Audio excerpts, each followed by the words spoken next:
जगत गुरु शंकराचार्य स्वामी अविमुक्तेश्वरानंद सरस्वती के द्वारा गौ सांसद का गठन किया गया है, जिसे लेकर मंगलवार को जबलपुर शहर में पत्रकार वार्ता का आयोजन किया गया। इस मौके पर बताया गया कि गौ सांसद नियुक्त करने का प्रमुख उद्देश्य गौ माता को राष्ट्र माता की प्रतिष्ठा दिलाना और गौ की रक्षा और सुरक्षा के लिए कार्य करना है।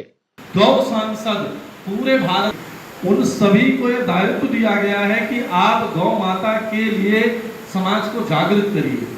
साथ ही हमारी समाज में गौ सेवा कर रहे हैं उनको गौ विधायकों के रूप में जाना जाए, पार्षदों के रूप में जाना जाए, गौ सरपंचों के रूप में जाना जाए। आज हम सभी गौ संसद के रूप में जो जबलपुर महानगर में मुझे गौ सांसद के रूप में चुना गया है, परम पूज्य शंकराचार्य भगवान श्री विमुक्तेश्वरानंद सरस्वती जी की जो दिल्ली में 5 दिवसीय गौ संसद थी, उस गौ संसद का यही उद्देश्य है कि गौ माता को राष्ट्र माता के रूप में भारत में स्थापित किया जाए।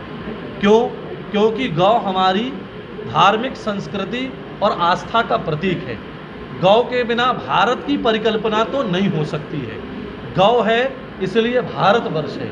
इसी उद्देश्य को लेकर हम सब आज यहाँ एकत्र हुए हैं और गौ माता को राष्ट्र माता का दर्जा मिले, यह समस्त जनप्रतिनिधियों से और सरकार से आग्रह करते हैं। गौ को पालना समय के आधार पर किसी की परिस्थिति है और किसी की परिस्थिति नहीं है, पर हाँ, जो गौ सेवक हैं, यहाँ पर भी बहुत सारे गौ सेवक उपस्थित हैं, आप उनसे पूछ सकते हैं। उन्होंने अपने स्वयं के स्थान को छोटा करके गौ माता के लिए स्थान निर्धारित किया है और गौ सेवा कर रहे हैं। तो ये तो अपनी अपनी दृष्टि का भाव है कि आपने प्रश्न किया, बहुत अच्छी बात है, पर मेरे नज़रिए में जितने भी गौ भक्त हैं वो अपने घर में गौ तो पालते हैं और गौ की सेवा भी कर रहे हैं, इसमें किसी प्रकार का कोई संदेह नहीं। जितने यहाँ गौ भक्त हैं सभी के पास में गाय हैं, तभी वो लोग यहाँ पे उपस्थित हैं और इस बात का विशेष ध्यान भी रखा जा रहा है कि जो गौ के लिए समर्पित है वही यहाँ उपस्थित भी है। जो गौ के लिए समय नहीं निकाल सकता वो हमारे किसी काम का नहीं। गौ संसद ने 21 नियमों पर गौ संसद काम कर रही है। उसमें एक नियम यह भी है कि जो गौ पालता है और अपनी गौ को वो आवारा पशु के रूप में छोड़ देता है, उसके ऊपर FIR का प्रावधान भी बनना चाहिए, ऐसा उसमें नियम भी है। तो इस बात ने आपने प्रश्न किया, बहुत अच्छा प्रश्न है ये आपका। और मैं आपको बता देना चाहता हूँ कि जो भी गौ पालते हैं उनसे भी आग्रह है कि आप अपनी गौ माता की सेवा अपने घर पे करिए और जितनी हो सके, यदि आप एक गाय की सेवा कर सकते हैं तो एक ही रखिए, आप 4 गायों को मत रखिए।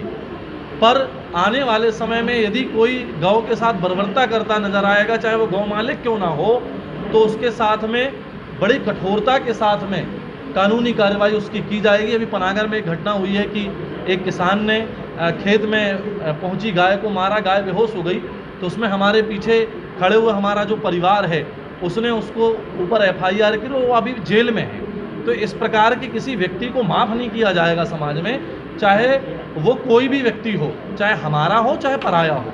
पर गौ माता के प्रति जो बर्बरता अपनाएगा उसको सलाखों के पीछे जाना ही पड़ेगा।